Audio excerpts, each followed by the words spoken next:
Mission है वो actually में है यूबी जी राम जी का है। इसका मतलब है विकसित भारत रोजगार आजीविका मिशन ग्रामीण।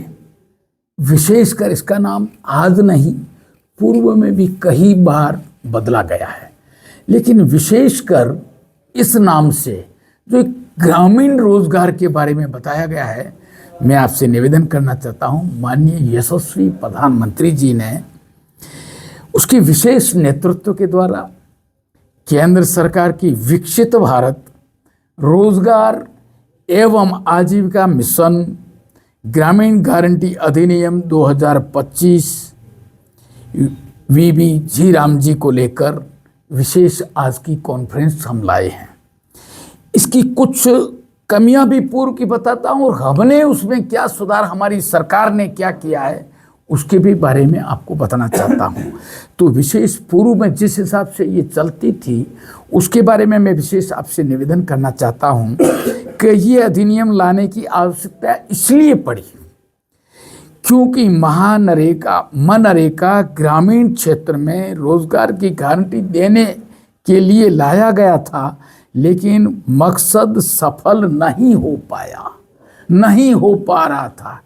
इसलिए मनरेगा के तहत अधिकांश कार्य गांव और क्षेत्रीय विकास योजनाओं में एकीकरण में बिना अलग थलग के कर दिए जाते थे।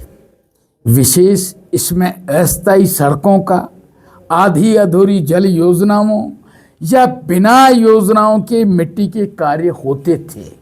साथ ही जिनका लंबी अवधि से कोई भी आर्थिक या सामाजिक लाभ नहीं हो पाया, जांच पड़ताल की सुदृढ़ व्यवस्था नहीं थी, नकली और डुप्लीकेट जॉब कार्ड चलते थे, फर्जी लाभार्थी, बनघट हाजिरी रजिस्टर और श्रमिकों को आंशिक भुगतान या पूरा वेतन न देने जैसी कमियां सामने हमेशा आती रहती थी।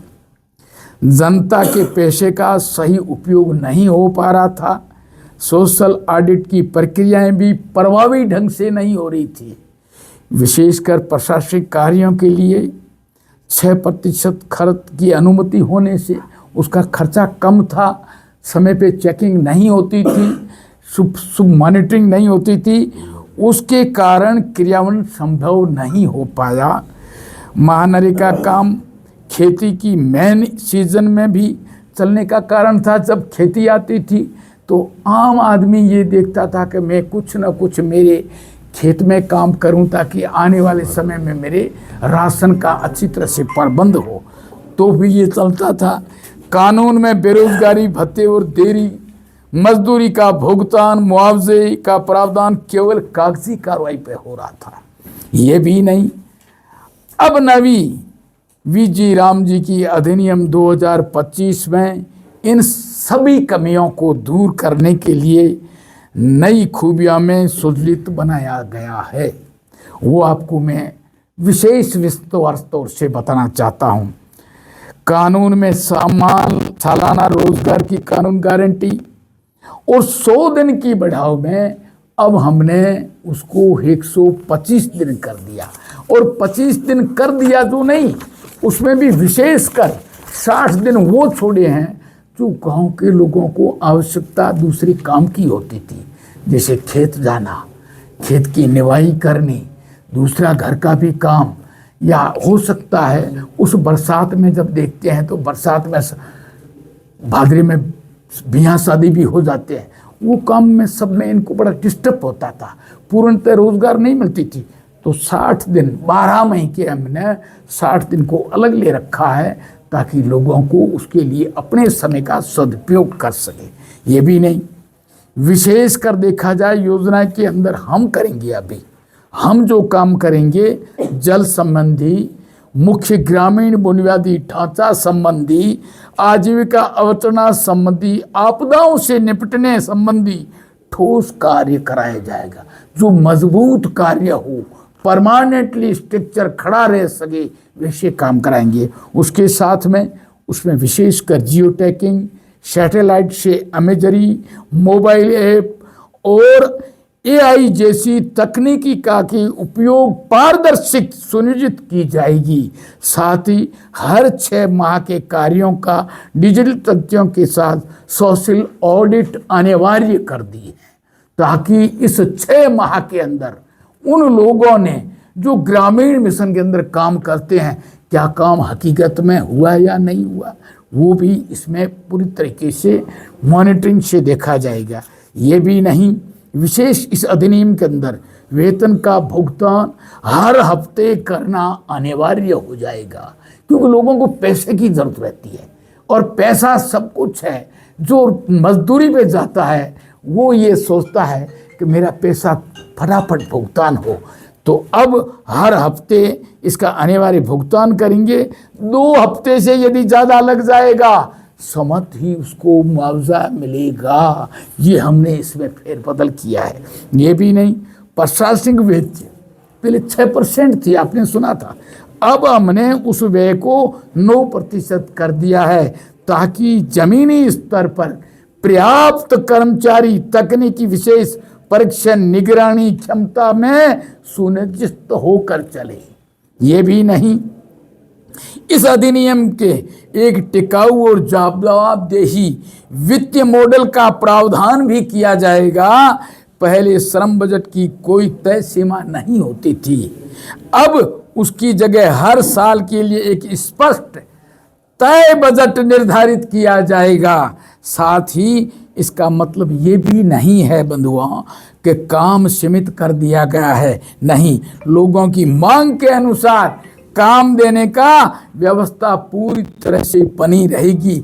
गांव में प्रस्ताव लिया जाएगा, गांव में प्रस्ताव लिख के उसकी बाकायदा मॉनिटरिंग की जाएगी, और मॉनिटरिंग के द्वारा गांव क्या चाहता है, जो काम ज़्यादा ज़रूरी है वो इसके अंदर वीपी जीराम जी के अंदर करवाया जाएगा।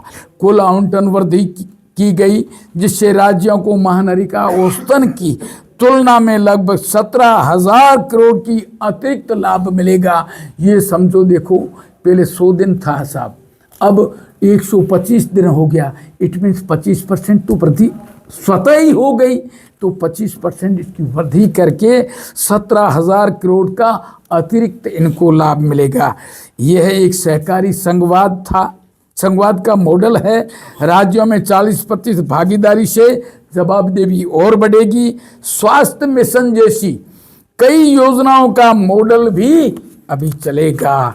इसके साथ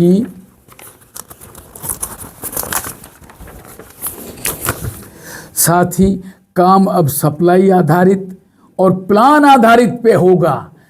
ये नहीं कि ये काम पक्का नहीं हो सकता, जो भी स्ट्रक्चर होगा वो परमानेंटली स्ट्रक्चर होगा, ताकि इस पूरे बजट का लोगों को श्रम भी मिले और गारंटी का काम वहाँ हो सके, ऐसा काम किया जाएगा। पीएम गतिविधि से जुड़ने के कारण अब गांव में पानी और स्थायी सड़कों जैसी वही काम होंगे जिनकी वास्तविक आवश्यकता है, विशेषकर पानी और अपना जाने आने का रास्ता, ये परमानेंटली हो, ये नहीं उबड़ खाबड़ टाइप हो। बिल्कुल मॉनिटरिंग होगी, मॉनिटरिंग की वृद्धि भी हमने बढ़ा दी है और बाकायदा उसी हिसाब से इनका काम होगा। यह नया कानून सुनिश्चित और बेहतर आजीविका सुरक्षा देगा। टिकाऊ उच्च गुणवत्ता वाली ग्रामीण संपत्तियों का भी सृजित होगा। साथ ही तकनीकी आधारित पारदर्शी से भ्रष्टाचार समाप्त करेगा और जवाबदेही के साथ सहकारी संघवाद का मजबूत होगा। इस योजना को राष्ट्रीय बुनियादी ढांचा प्राथमिकताओं से जुड़ेगा। ग्रामीण रोजगार नीति को विकसित भारत के रोड मैप के साथ जोड़ने का एक माध्यम बनेगा। ये कानून ग्रामीण रोजगार की एक मजबूत गारंटी और विकसित भारत के एक मजबूत आधारशिला बनेगी। इससे राजस्थान भी भरपूर लाभ मिलेगा, ऐसी हम सब लोगों की सोच है और आपका भी ये सोच है कि गांव में बैठे हुए लोगों को, गांव के लोगों को मजबूत और अच्छे रोजगार के साधन हो, और जो हमारी प्रॉपर्टी मिशन, चाहे वो जल का हो, चाहे वो सड़क का हो, चाहे वो दूसरा कोई काम गारंटी का हो, ऐसा हो जिससे मजबूती के साथ चले। ऐसी हमारी आज की जो वीबी जी राम जी की योजना है उसके बारे में मैं आपको निवेदन कर रहा हूँ।